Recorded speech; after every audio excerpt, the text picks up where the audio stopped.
spoilers? Oh, lots and lots of spoilers.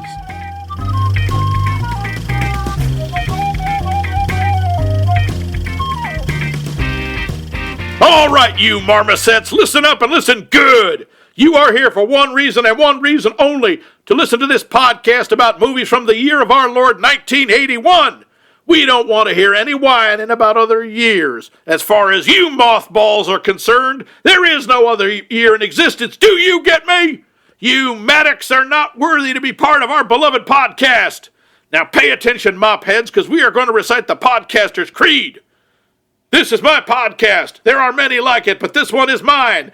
My podcast is my best friend. It is my life. I must master it as I must master my life. Without me, my podcast is useless. What? What do you want, mophead? All right, for the first thing, it's maggot, not mophead or Maleficent or whatever the heck else you were saying. And Ew, that's gross. That's what it is. And for another thing, I think you got the wrong tone for this movie. Stripes is a comedy. Right. Not Sorry. Drama. Got carried away a bit there. Yeah. So there's no Kubrick here. No Kubrick. No Kubrick. Kubrick-free. Yes. Kubrick-free zone. You want to try that again? Yeah, sure. So, zany comedy, Ivan Reitman, Bill Murray, The Army, mud wrestling. What do all these things have in common? They're in this movie, Stripes. Sure, why not? I'm your host and chill drill sergeant, Max Levine, and standing at ease over there is your other host, Chief Very Petty and Vindictive Officer Mike Luce. Not that petty. Well, Or totally. yeah, I probably am. And we are talking about Stripes in our series. That sure was 1981. It sure was. But before we get to that, we have our poll question. Poll question. What is your favorite poll?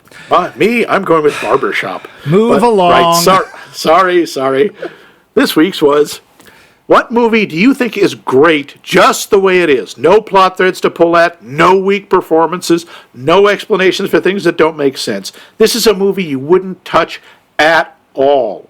Doesn't mean you think it's a perfect film, whatever that is. Just for you, this is it. Dan Schaefer gave us 3. Local Hero, sure. Casablanca, I knew that was coming. That shows up a bunch. And Santa Claus Conquers the Martians. I mean, any change would either make it worse or make it better, which would be worse. Okay, sure. Your logic is infallible, sir, because you have none. His logic is not like our Earth logic. It's a wreath of pretty flowers that smell bad. Valerie, oh God, I'm related to Mike Coons, writes, easy peasy, strictly ballroom. I've always thought that as perfect a movie as you can get. Also, Young Frankenstein. Okay. Oh, Mel Brooks. And her assistant Stephen says Jurassic Park. It's not his favorite, but he can't think of a thing he'd change about it. I'd have more lawyer eating. There can never be enough of that. The Strictly Ballroom was my mother's favorite film, and I say that because she actually saw it in the theater 19 times. 19? Jeez Louise. Yeah. And a friend of ours, Libby, saw it even more than that because she actually would sneak off on her own so as not to upset my mother and see it by herself. 19 times. I don't think the only thing I've seen it in the theater that many times or more is Rocky Horror, and that's partially because I got it in for free. Well, as we talked about before, for me it was Monty Python and the Holy Grail. Yeah. Richard Tatum also chimes in with Casablanca. Yep.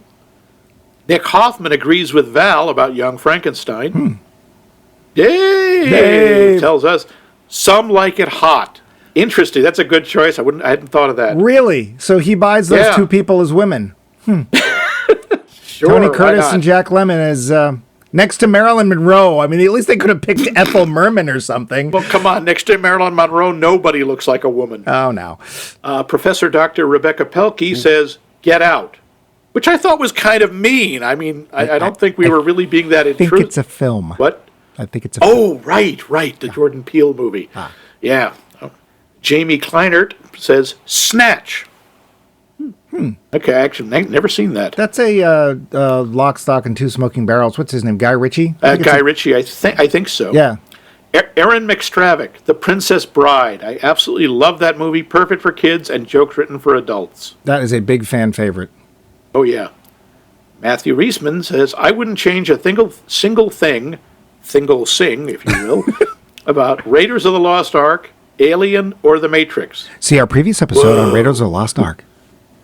For a non-classic, more recent answer, Knives Out is a movie that could not be improved upon. We got some other people agreeing with that coming up. Yep.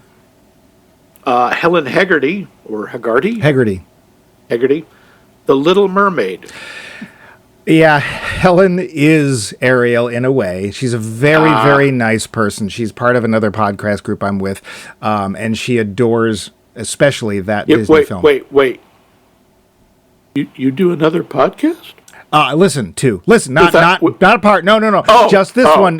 Max, how could I possibly be in a podcast called Q Footsteps that does old time radio shows? Wait, what was that last part? How could I? No, Max, of course not. Just go on with the poll. Phew, that was close. All right. Ethan Curran says, I'm tempted to say The Thin Man, The Philadelphia Story, and Lawrence of Arabia, but it may be that something makes an imprint at such a stage that their inviolability says more about me than them. And a second or third for Raiders. Huh. Yeah. Oh, that's a very interesting point. That is a point. I guess if you do see a movie at a certain point in your life, it becomes like set in amber, and you can't imagine changing it. Well, and that's part of the reason I asked the question the way I did. I didn't want it to be like, what do you think is the perfect film? Because that's one you wouldn't want changed. Yeah, well, you're going to get into fights for that one, right? Because there are people who actually like the prequels of Star Wars. Anyway, please move on.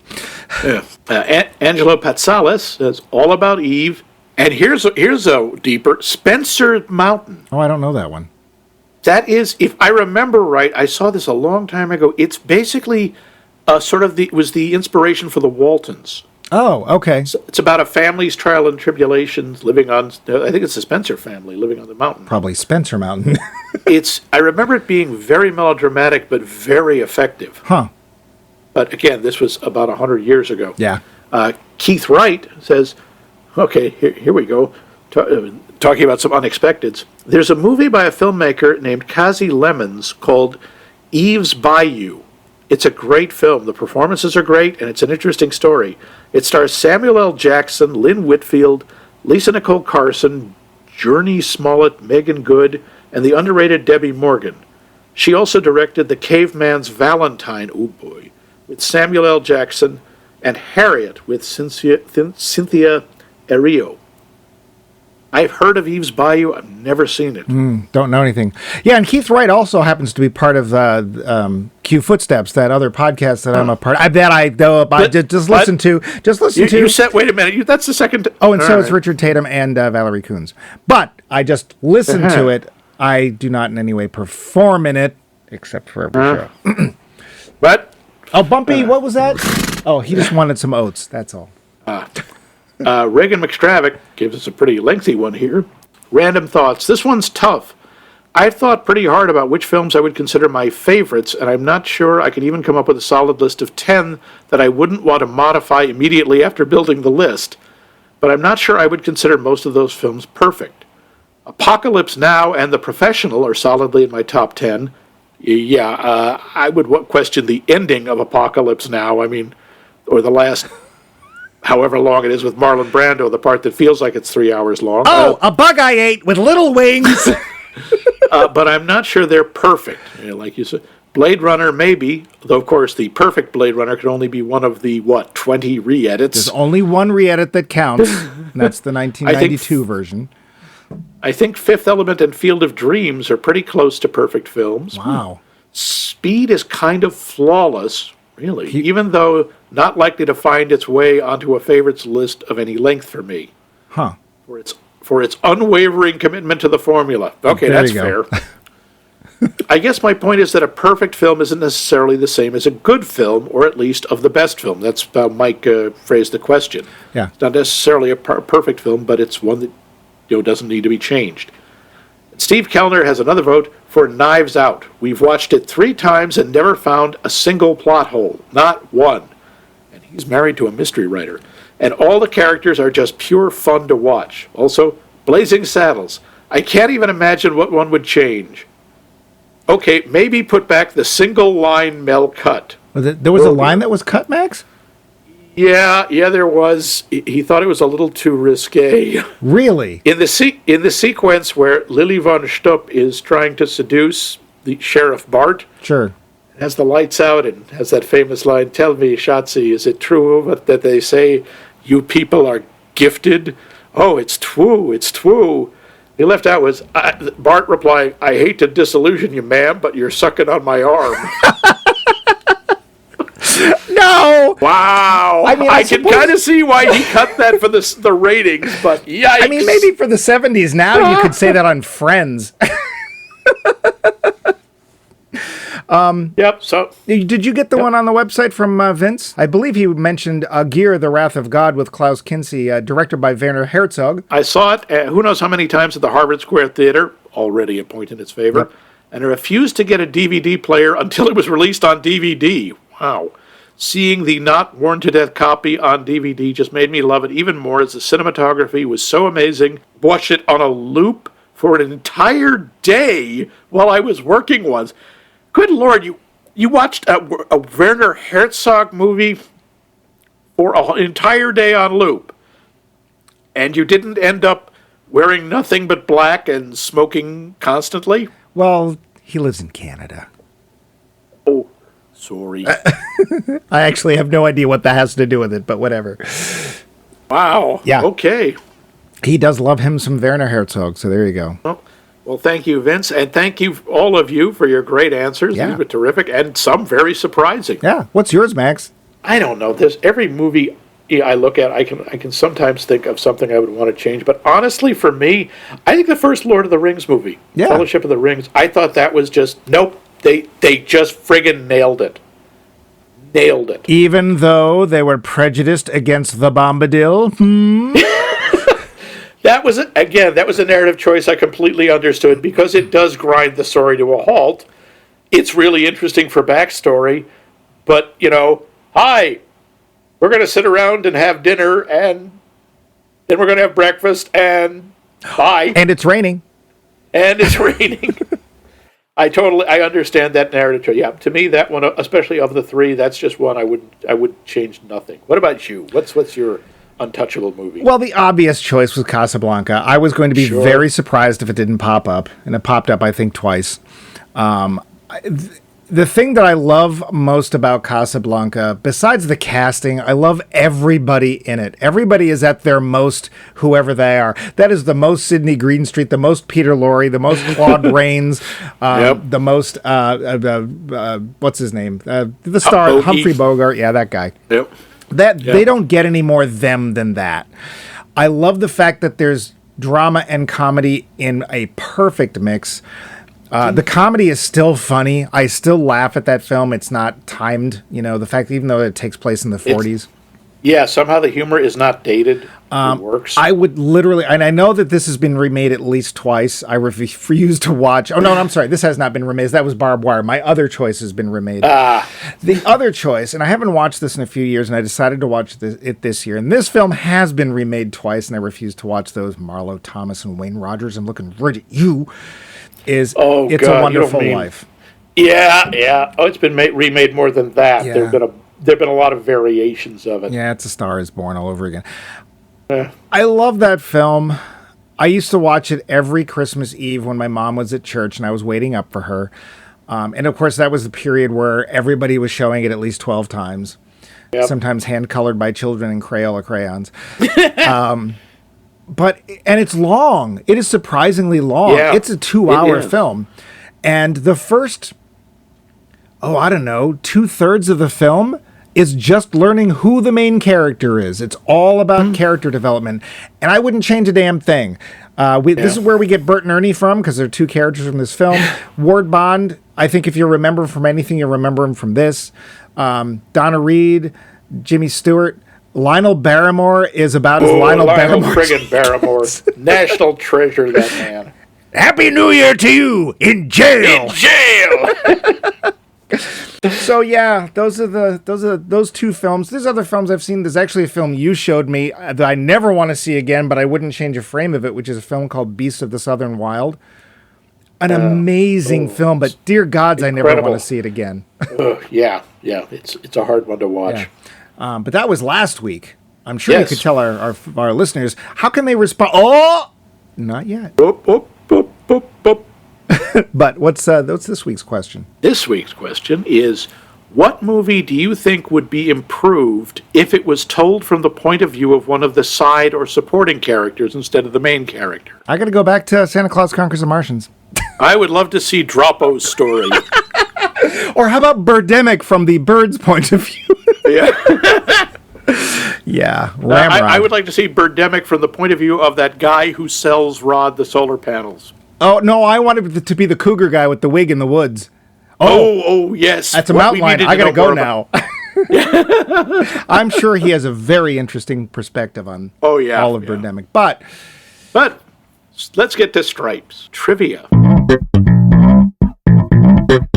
The show. Budget, $10 million. That much, huh? Oh, I mean, Pocket really? change. Yeah. I'm assuming mostly went for borrowing hardware for the Army and paying Bill Murray.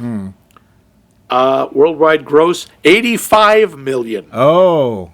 Yeah, this one did pretty darn well. Do you think that's why we got Private Benjamin? I'm coming to that, actually. Private Benjamin was the year before. Oh. Yeah. Goldie Hawn. There was kind of a mini cycle of Hollywood movies in the early 1980s centered around military cadet training. In 81, you had TAP, Stripes, you had Private Benjamin, Up the Academy in 1980, The Lords of Discipline in 1983. 1982, you had An Officer and a Gentleman. Oh. In the mid-80s, you got Biloxi Blues, Heartbreak Ridge, and Full Metal jacket. Yikes. Yeah, that last one there, Full Metal Jacket, is a great musical comedy. Oh yeah. That is just wacky fun. Yeah. This is also directed by Ivan Reitman, probably best known for Ghostbusters, where again he teams up Bill Murray and Harold Ramis, Meatballs, and Kindergarten Cop. Alien Meatballs, Escape from Alcatraz. Probably, of course, most people know him as the producer of Stop or My Mom Will Shoot. Ah. Yeah. That amazing team up of, I believe, Sylvester Stallone and Rue McClanahan. What could those two possibly have to talk to each other about? No, it wasn't Rue McClanahan. It was one of the Golden Girls. It was the oldest one. But anyway, according to Reitman, Bill Murray insisted that Harold Ramis be cast as his friend for two reasons. One, they were longtime friends in real life. That would end quite a while around Groundhog Day. And two, so Ramis could help Murray rewrite his dialogue or help him improvise. There was a lot of improv in this movie.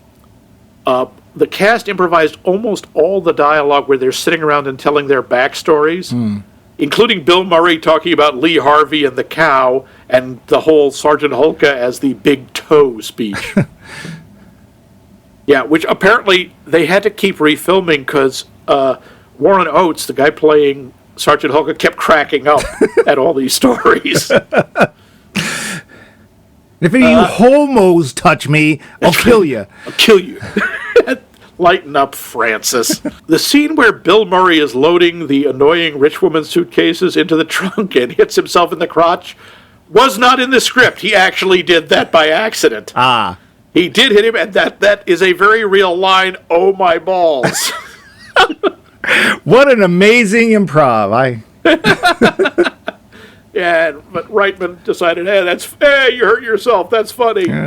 Yeah, I began to wonder about how Reitman treats people, because also, according to Reitman himself, the scene where the recruits are getting their haircuts, he didn't tell the actors that real Army barbers would be shaving their heads until the scene was shot. He lined all the actors up and shot the screen as scripted to get their genuine reactions to their heads being shaved. John Candy got really depressed after that scene was shot. That's why you see him walking out with his hair in his hands and looking sad. He's not acting. He's horrified. Now, Bill Murray and Harold Ramis were bigger names at that point. They had to have their hair cut short, but they didn't have to shave their heads. Their haircuts, by the way, are not regulation. Really? Wow. I'm so surprised. Yeah, shocking. Here's the thing that was a surprise to me. The U.S. Army was really helpful and cooperative with this filming. Of course they were. Which is kind of surprising because it shows the Army as being made up of a bunch of idiots. I bet I know why. My theory, and actually my first note, which we'll get to, was this paid for by the Army? Because it actually makes the Army look kind of attractive. And I'm betting... it makes it look like fun. I'm betting that enlistment was down, and it would not surprise me to find out that Army hands or government hands were like poking dollar bills at Hollywood. And it's like, we'll get to that. Yeah, John Larroquette improvised the dialogue where he's watching the girls in the shower through the telescope, including that rather odd line, "Oh God, I wish I was a loofah." According to Larroquette, he had to explain to Ivan Reitman what a loofah was. Oh, I knew what it was. Yeah, basically fancy kind of sponge.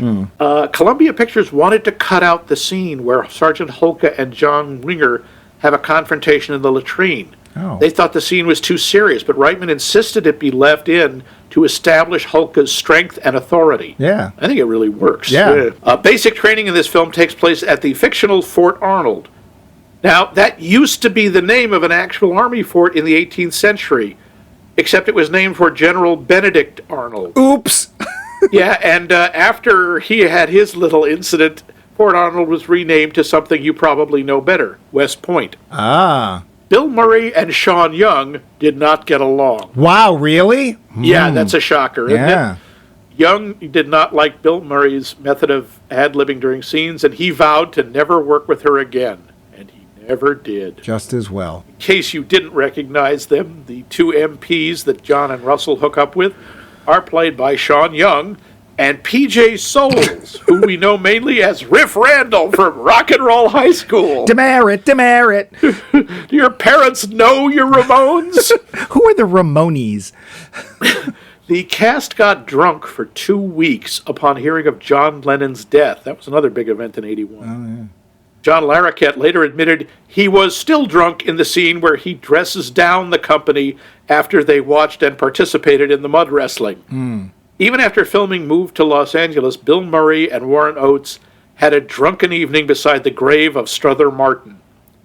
Okay. I don't know why. He was the assassin of John Lennon. No, I have. He was not! History is my strong point.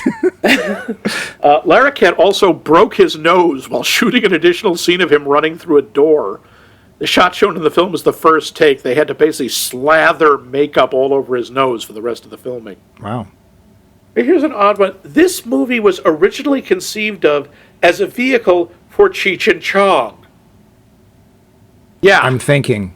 Cheech and Chong joining the army. According to Reitman, the reason this fell through was their manager insisted, without Cheech and Chong knowing this, on a 25% share of Reitman's next 5 films. What? Yeah.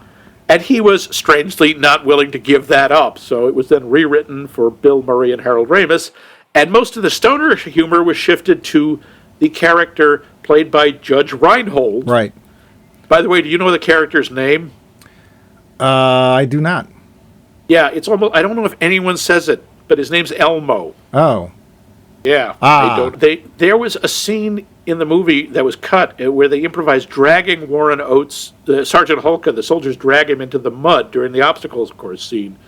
But Oates just lost it and yelled at Reitman over the incident, saying, "If I'm going to get pushed into the mud, I'm going to get pushed into the mud, but don't ever pull that kind of bleep again." Reitman has never done improv in a film since. Now, we'll come to this, but Ivan Reitman requested Joe Flaherty for the part of the border guard, but due to a mix-up, Joseph X. Flaherty was cast in the role, rather than Joseph S. Flaherty from Second City TV. Oops. Reitman was able, he still managed to contact the original Flaherty, and the other one was given a small role as Sergeant Crocker, who I'm sure you remember. No. Yeah. P.J. Souls, Stella, also played Private Wanda Winter the year before in Private Benjamin. Coincidence, she wore the same uniform in both films. Well, it was there. Yeah. It was cheap, yeah. The song Doo-Wah Diddy, a central theme performed by the cast members, it was originally recorded by the Exciters in 1963, and during the British invasion, it was covered by, The Beatles. Yeah, Manfred Mann. Right, Close. The Beatles. Yeah. It actually is a very popular cadence in the U.S. military. They use it as a marching song. Oh, how themic. Sadly, Warren Oates, Sergeant Holka, died of a heart attack a year after the film premiered. Wow. That's why we don't see him in a lot of stuff after that.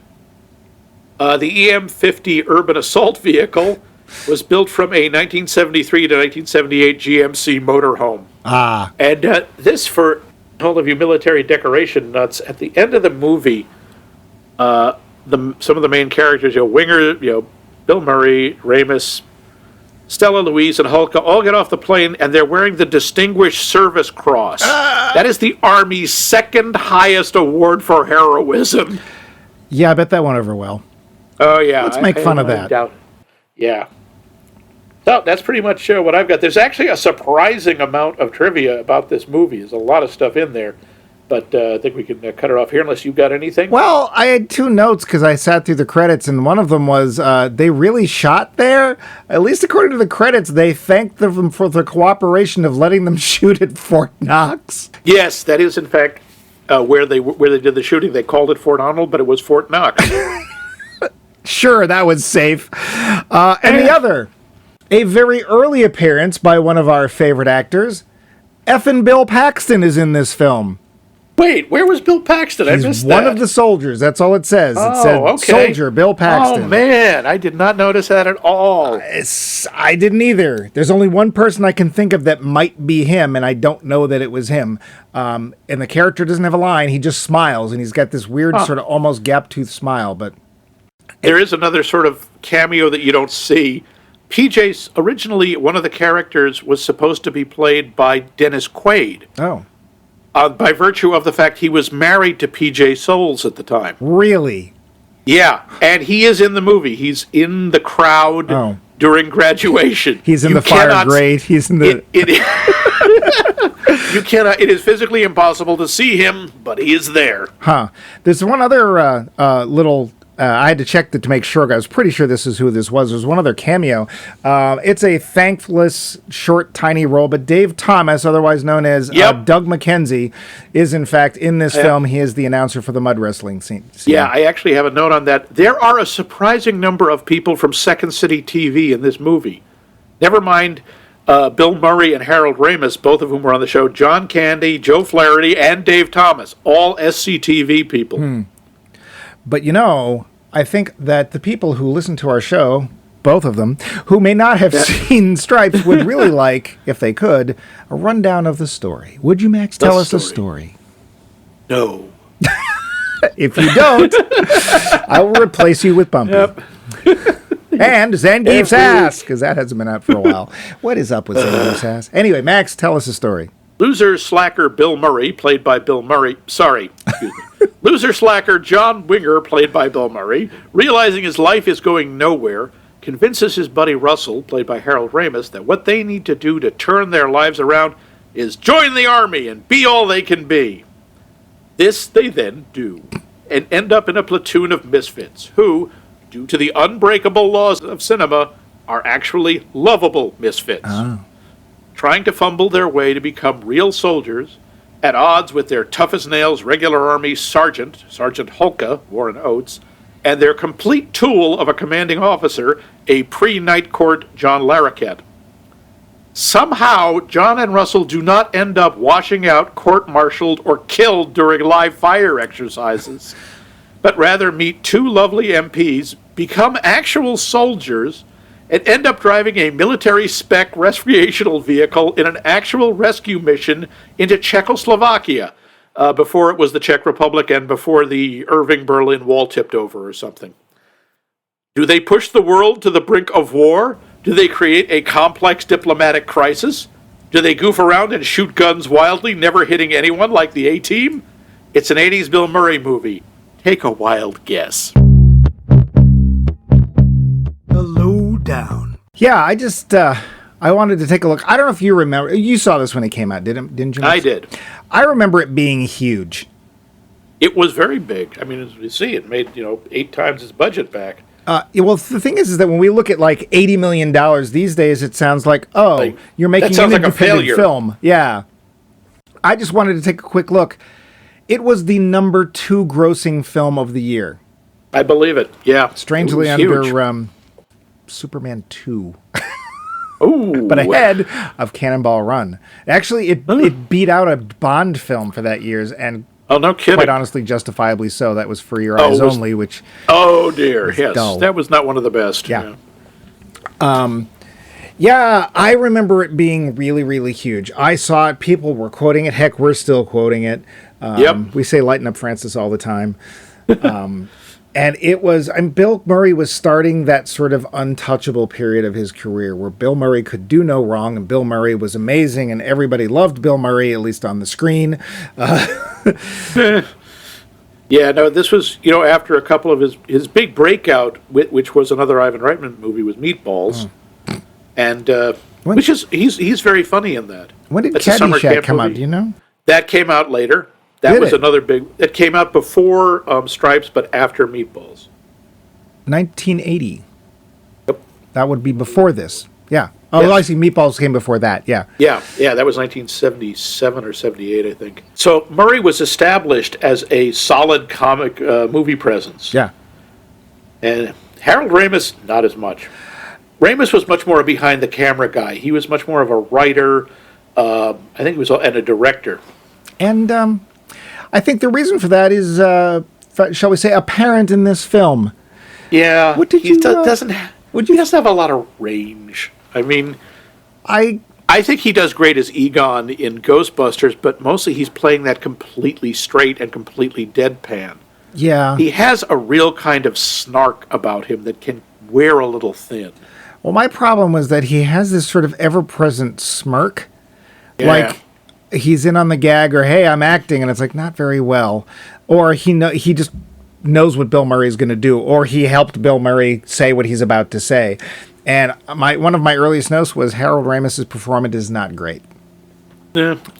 No, but his comic timing is very good. When he delivers the jokes, they usually stick. Yeah, he just tends to deliver them like the DHL man. So, I mean, again, writing, and of course, Groundhog Day, which is a film that I very much like, he directed. So, yeah, Bill Murray. Let's talk about Bill Murray. This is early in his career. And it is. He is, I would say, at his slacker loser most potentially in this film. Yeah, probably. He's a little like that in Meatballs, and he's definitely like that in Caddyshack, where he's the stoner groundskeeper. Right. Although he's actually playing a sort of more of a character. Could you talk like this and that way? True. Yeah, and he's way more over the top, but not just doing Bill Murray or that particular aspect of Bill Murray. Here he's just sort of schlubby. And he pulls it off. He's very convincing, I think. As a schlub? Oh, sure. I fully believe not just as a schlub, but as Hulka says, you're somebody who thinks you know something about everything. Yeah. He comes across as one of those people who never really tries, never really did anything, but is absolutely convinced he's the smartest one in the room. Now, wait. His girlfriend does point out one of his best features, that he likes to wake up and watch Rocky and Bullwinkle. Now, there can't be... That is true. That is true. That he does have and apparently he was very into Tito Puente. Sure. Well, why not? They also mention he's a photographer. Yeah. And then we see some of his shots, which are mostly of his girlfriend, who is, a very attractive young woman. And I'm sitting there going, I'm sorry, you're with him? Yeah, that was sort of my thought. Why? Yeah. Really? But, they never do anything with that. Is he actually a good photographer? It looks like he might be. He certainly has a nice camera. But they really throw that away very quickly, so we don't really learn much. Let's face it, we don't know a damn thing about John Winger, except he's a wise ass. Nothing. Yeah. But this is a very surface movie. It's it's a zany comedy. It's just supposed to be silly. Yes. Despite the fact it's dealing with... there's some fairly serious stuff in here. If you look at... This is the friggin' army. Right. And we're dealing with the peak of the Cold War. This was before the Berlin Wall fell. This was when tensions were very high. I should also point out, the Army went all volunteer in 1970, which led to a massive decline in enlistment. Big surprise. Which is why I think they might have been behind this. Yeah, in 1979, President Carter reactivated the selective service program. Yeah. Thanks. Yeah, that required. It wasn't the draft. Don't make that mistake. But it required registration. And for those of you who don't know, it's been in place ever since. If you got a driver's license, you've registered for the draft. Yeah, I had to do that. I remember you had to do that if you wanted student loans, too, because I didn't get my license till I was 22, so that wasn't an issue. But if you wanted to qualify or pre-qualify for student loans, especially government-based ones, you had to register. And I remember going to the post office. I had to register for the draft. I got up to the counter, and the lady there just laughed. She said, "You're a new kid on the block." Okay, quit quoting bare naked ladies. Why? That's a good question. No, it wasn't just for loans. It was the law. Yeah. If you turned 18, you had to register. Right. It's just in this case, if you didn't, it wasn't like the 70s where you would actually, like, somebody would come after you. It's just if you tried to apply for something. Yeah. Yeah. And one of the things that I found really odd here is we do comedy. It's just short of slapstick. In some cases, it is slapstick. And then we get about 3/4 of the way through the film, and suddenly we're in what was then Czechoslovakia, and, run by the communist regime, et cetera, et cetera. Apparently, it's really easy to just drive in. There's just two guys. Yeah, you just have to get past Joe Flaherty and his friend. Joe X. Flaherty. But that was Joe P. Flaherty. Yeah. Joe X. Flaherty was Sergeant Crocker. Yeah. So you get through, and now we've got a goofball, slapstickish comedy with live rounds. Yeah. Suddenly we have actual people shooting and blowing things up. And it's, looks cool and it's exciting, but somehow nobody hits anybody. Well, on either side. I have a question for you. What if somebody did? What if we saw one person getting injured? Well, it would depend. We saw Sergeant Hulka get injured, but that was an accident. Yeah. I don't mean slapstick, Yeah. But what if in that sequence we saw even a, quote, nameless, faceless enemy, end quote, soldier go, or heard you-know-what. I'm not going to mention it. But if we heard the you-know-what. Wilhelm. You said it! What if we I like watching your face turn that color. You're a jerk. Jack, you're a jerk.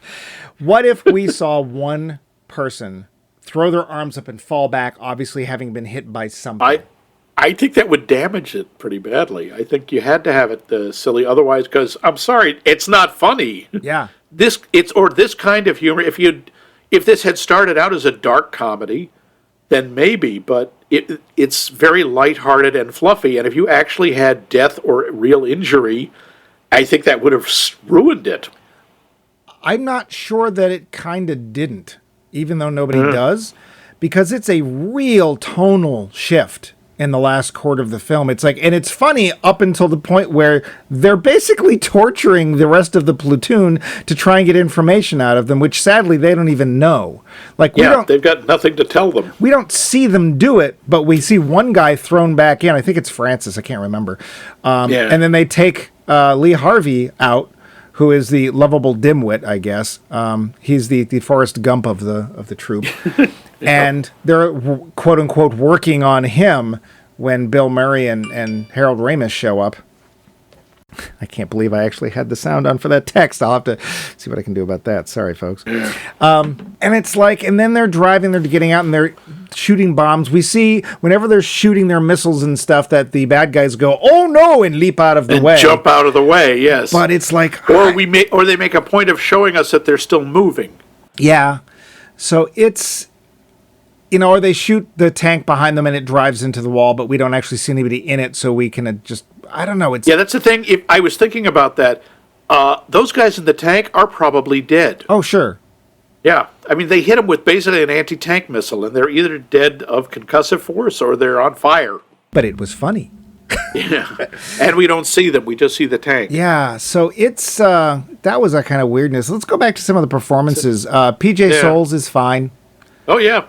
And Sean Young, she was apparently, she was cast for her looks because Reitman thought she looked really sweet. Apparently he has not met Sean Young. Yeah, apparently not. Or maybe she changed over time. Oh, my impression of Sean Young is that Sean Young is more than capable of taking care of herself. Yeah. In just about any situation. She is a very striking looking person. She's gorgeous. It's amazing to think that next year she'd be in Blade Runner. There you go. Wow. Yeah. And then, of course, later she would be in Ace Ventura. And she would very definitely not be in Batman. No. Tim! They're fine. It's thankless roles. They're... All right, let's get to this, too. Women in this film. Oh, dear. Yeah, so remember how we had that really, really objectionable, pointless scene in the beginning of Blowout? And I said, this is one of the most gratuitous openings of a film I've ever seen. Well, now we have a very gratuitous scene in the middle of this film. We actually have two of them. Although the shower scene, I assume you mean? Yeah. It's a scene where we could watch John LaRoquette suddenly looking at the women's barracks, and the women are all, of course, when they shower, it's like a pillow fight, because, of course, that's how women shower, right? They're all, oh, hee, and they are constantly caressing themselves in evocative ways. Yeah, so they're all strikingly attractive, and apparently no one thought to put shades or curtains on the windows of the shower. Yeah, isn't that weird?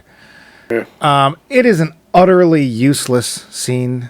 I don't know why it's there. I do. It establishes that LaRoquette is a creep, and it establishes he should not be in a position of command. They do linger on it way too much. They could have done the same thing with a really quick shot. I think you could have done it without even showing it.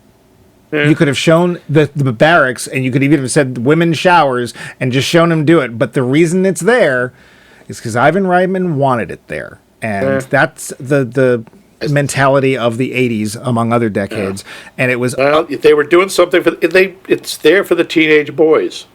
Which is interesting because there's no teenage boys in the film, which would have been... That doesn't have to be. But they're supposed to be recruits. One of my notes was, there's no teenagers in the army? What the hell? I do have to say, a lot of the recruits look surprisingly old. Well, one of Bill Murray's lines where he's saying, I've got to get in shape or I'll be dead before I'm 30, he turned 30 2 months before that movie. I thought he was older than that. Never mind John Candy. I don't know how old John Candy was. And I'm willing to believe that there are people that are in their late 20s, early 30s who do sign up. Sure. But I think most people who do it tend to be 18, 19, 20. And that's when none of the people in that platoon, if you want to call it a platoon, there's 6 people. It's more of a squad. Yeah, because they all fit in the damn EL-50 or whatever the hell it is. Yeah.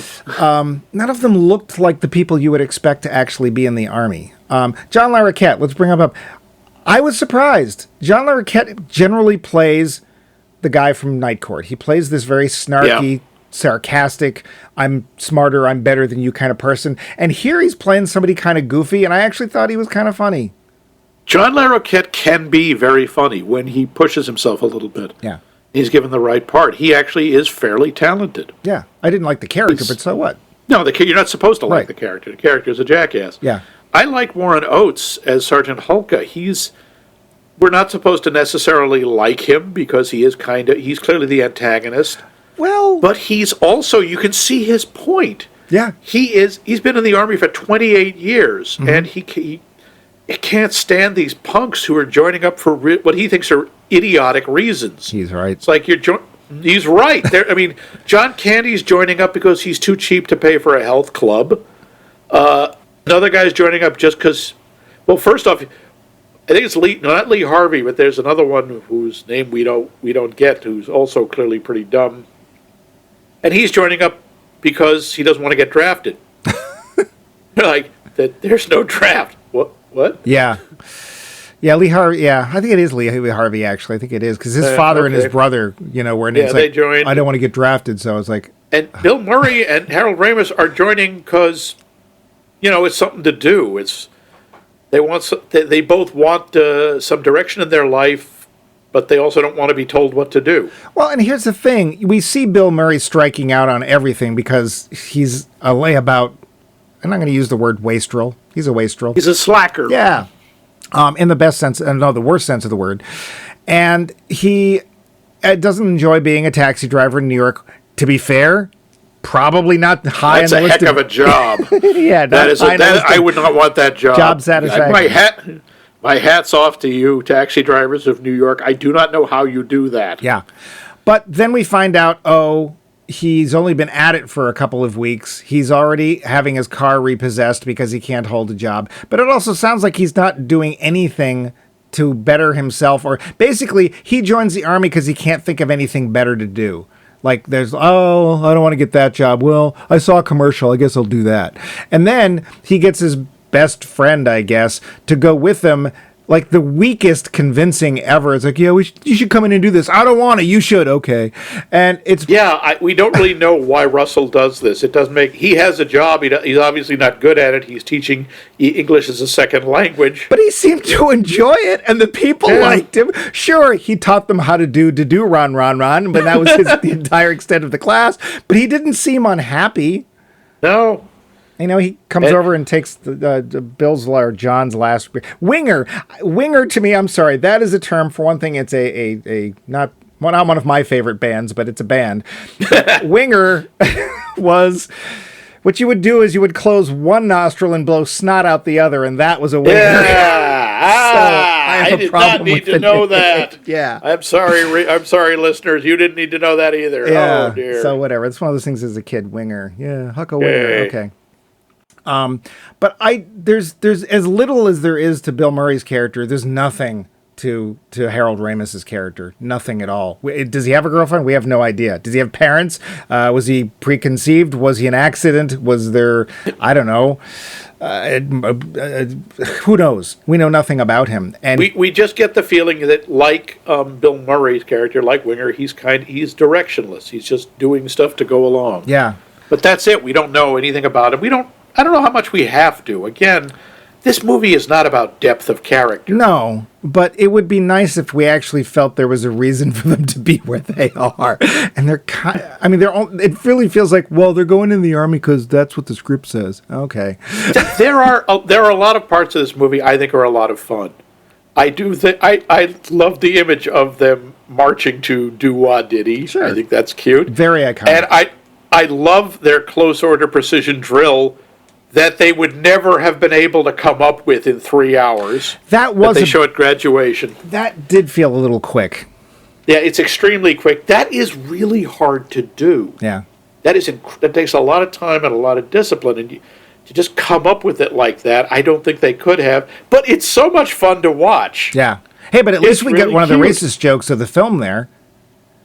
Yeah, what, the black guys help the white guys with the rhythm? Yeah, but they call that out. That starts a fight, that joke. Yeah, but again, it's one of those things that felt like, well, it's okay to put that in because it's the 80s and I'm a white guy, so. Well, there's also the point, did you catch the names of any of the black characters? No. No, as far as I don't, they have them in the credits, but we never hear them. Yeah, I think one of the actors was actually in Kentucky Fried Movie, but... Okay. I think one of the young black guys was one of the guys who had to call for a Big Jim Slade. Oh, okay. I didn't catch that. All right. The capital of Nebraska is Lincoln. Lincoln. Yeah, so, okay, kudos. There's a couple of black people in the film, and kudos, they actually do have a line. You could have gone a little further, but backing up real quick, because you went over him and I didn't get a chance. Warren Oates does a great job. And I actually think Warren Oates' character, as well as he's played, is kind of a problem, and for the reasons that you stated, because we agree with him. Yeah, he has a point. He's right. These people are screw-ups. They are in the army for the wrong reasons.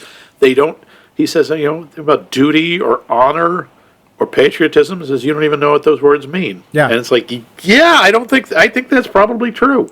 Well, the other thing, too, and to be fair, I've never been in the armed services. I've never gone through any of that kind of training or anything, but my feeling is, the very least you need to get out of basic training is the ability not to get killed. And that's one of the reasons he's doing what he's doing, is like, look, you may eventually find yourself in a battle zone someday, and training is you're supposed to become a soldier and actually be useful and productive or destructive, but you're also supposed to not die. And that's one of the reasons they have you do this, and why they have discipline, and why you're supposed to listen to people who know what they're talking about. And when he comes out and basically explains that, you're like, oh, huh. Yeah, I kind of side with him. And then we're back with, the Bill Murray mugging for the camera and being Bill Murray. So I actually find the character well played and a problem because of it. But what other parts did you really enjoy in this film, Max, before we get to our questions? honestly, the mud wrestling scene, while yes, it is gratuitous. It's vital for the plot.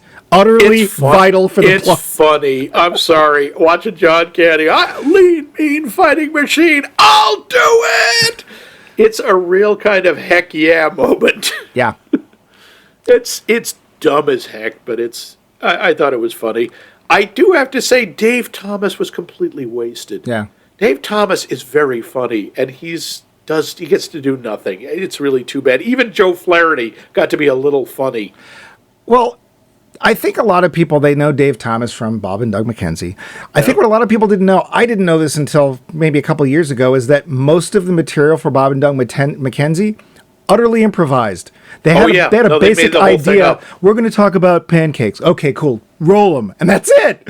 And that was like some of the best parts of that show.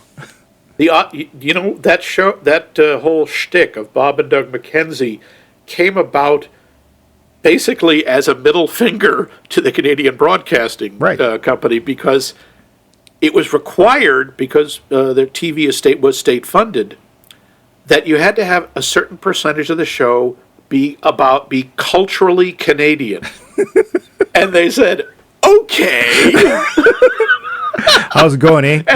And that brought us Bob and Doug. Yeah, and sorry, way off that's topic. fine. But they're both really funny in that. And when you realize that they are improvising every one of those skits, it's like, well, crap. It's pretty impressive. They know their characters. So let's get to our little questions real quick before we get too late. Was this film? This is a dumb question, but was this film a standout for the year of 1981?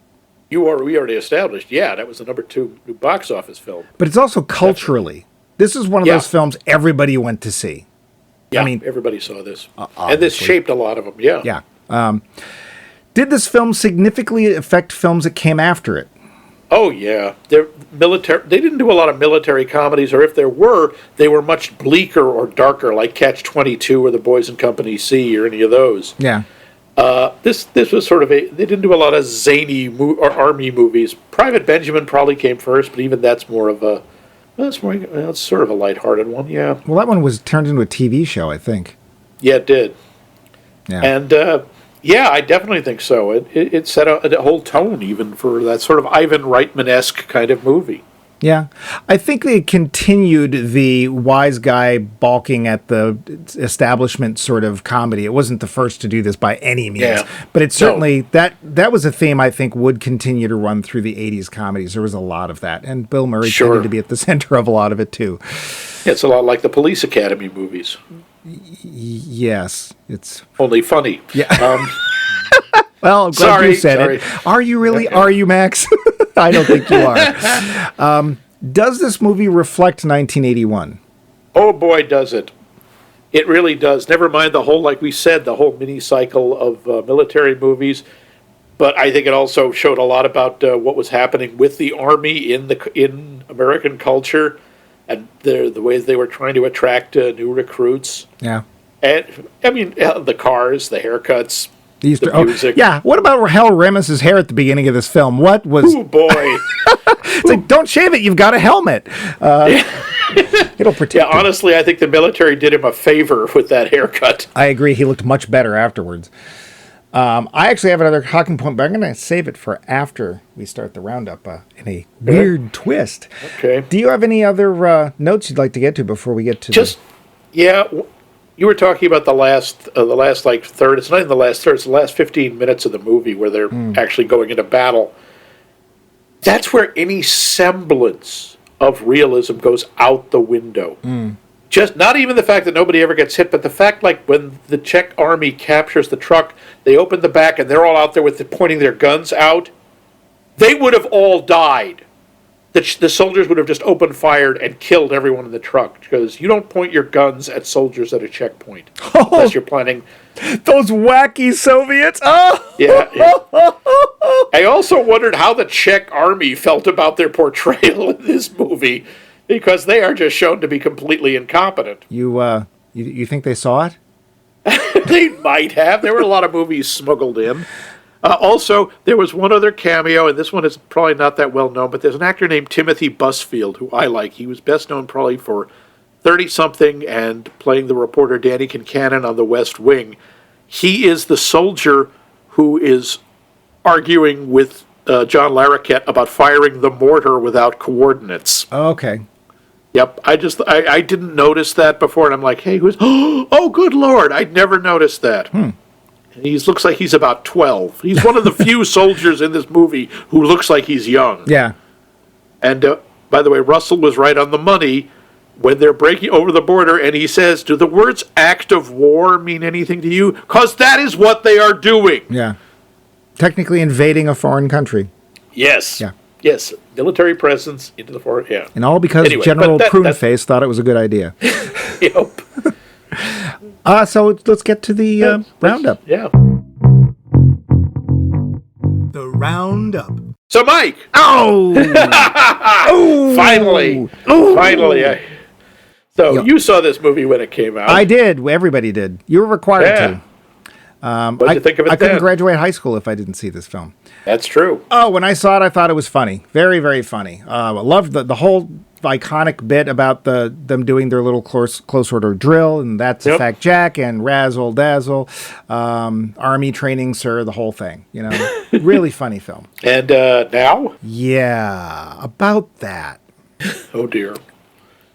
I laughed once, and it was when they were doing training on the grounds with the rifles, and they were stabbing the dummies. And I believe it's Harold Ramis goes to stab the dummy, misses, and throws his rifle into the ground.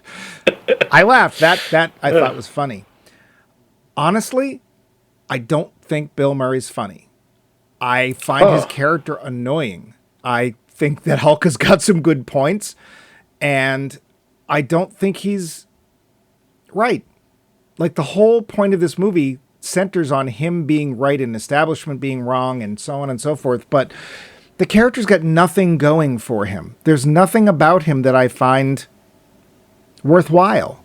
He doesn't do a good job at anything. He slacks his way through things. He bucks his own version of the rules in the face of everyone else's, assuming he knows better, and he doesn't. He's constantly trying to get his friends and these women that he's just met into trouble. I don't know what they see in him. And the thing I found most interesting watching this film, because of course I thought it was so much fun when I was a kid, was that watching this is maybe more about how I've changed in the interim years. I think culture's changed a lot too. Like, if you try to release this film the way it is now, one thing there'd be, and justifiably so, a lot of women going, take those scenes out. They literally do nothing for the plot, and they're just there to make people guys look at women and drool, and it's unnecessary and degrading. But yeah, did not think it was funny. How about you? Huh. Well, I loved it when it came out. I thought it was hilarious, and that was the movie that won me over to Bill Murray. Now, I still think some of it is funny, and the one thing that I like Bill Murray does is I like his inspirational speech before graduation, just because it's not, now admittedly, it is very much like the inspirational speech he gives in Meatballs, where he's saying, look, we're losers, and that's okay. Mm-hmm. But I do like we're Americans, and you think it's going to be a super patriot speech. He says, you know what that means? That means our ancestors were kicked out of every decent country in the world. It's like, okay, I think that's funny. I think John Larroquette, the way he plays it, is pretty funny. I think some of Harold Ramis's delivery is funny. It doesn't hold up as well, and also the unrealistic nature of dealing with the military. It's a little more, it stands out a bit more. It's kind of less funny now. Yeah. That tonal shift does not help. No. I mean, again, I get it. For the time, you could just do that. We hadn't had it was 81. I guess the last major war we had was Vietnam. We had the Iranian hostage crisis, but yeah, I think it is more of a sign of how we've changed, but also how I think the culture's changed. I still get a smile out of some of it, and I do like the iconic scenes, but yeah, I think it's not as funny as it used to be. Yeah. I don't think it's aged well. But hey, that's one of the reasons we're looking at this year. We want to see how this year stacks up with its films next to each other, and it's been a pretty wild mix. But if you wouldn't mind, Max, because this week you're host, if you would go over that really cool poll question you came up with and how people might be able to answer it. Sure. This week's poll question is, what movie do you think would be improved if it was told from the point of view of one of the side or supporting characters instead of the main character? And you can respond to this on our website at maxmikemovies.com. Leave a comment for additional bumpy bucks, or for the special fudgy-coated platinum bumpy bucks, you can email us. Wait, I don't have any fudgy-coated platinum bumpy bucks. I know, they've just been released in time for 2022. Oh, fudgy-coated, released. I see what you... Yeah, okay. Yep. Thanks for that. Thanks for those bumpy. Bumpy you can email us at maxmikemovies.com. You can also follow us on the media socially made on Facebook or the Twitter at maxmikemovies. And you can find us on the podcast app of your choice. We're also trying to host the podcast on the Facebook page for Max Mike Movies. We'll see how that works, or if that does anything.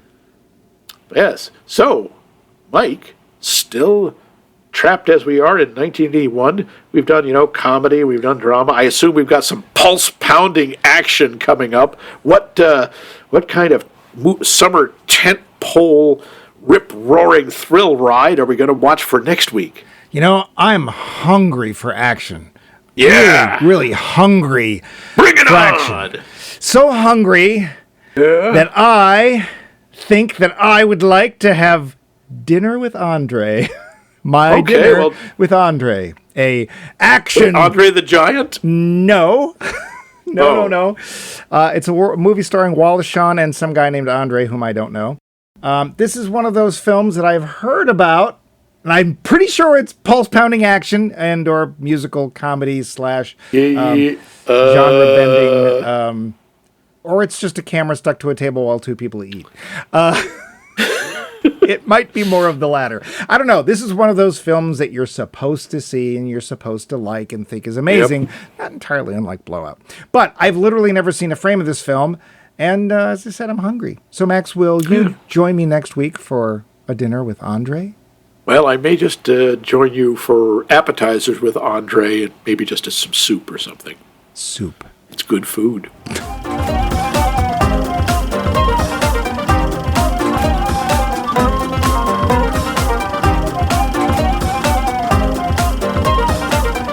This has been a co-production of The Voice of Max and The Movie Wrench.